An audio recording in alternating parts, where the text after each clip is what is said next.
Silver ने हाल ही में जबरदस्त रैली दिखाई, लेकिन रिकॉर्ड लेवल के बाद अचानक प्राइस में गिरावट क्यों आ गई? और सबसे जरूरी सवाल, अब इन्वेस्टर्स क्या करें?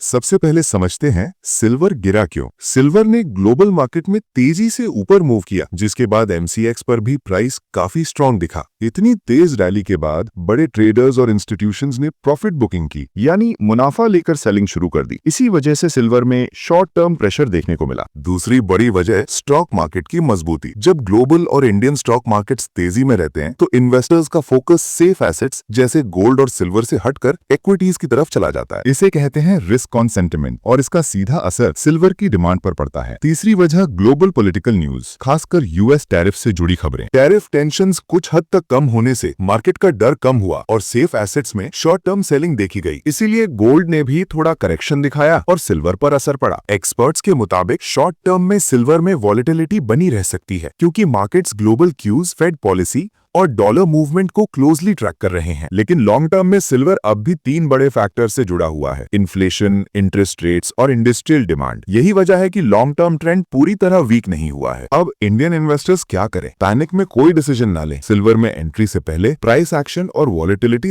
ओवर लेवरेज से बचें। प्रॉपर रिस्क मैनेजमेंट रखें। लॉन्ग टर्म और शॉर्ट टर्म ट्रेड्स को अलग रखें। और याद रखिए, ये वीडियो सिर्फ एजुकेशनल पर्पस के लिए है, इन्वेस्टमेंट एडवाइस नहीं।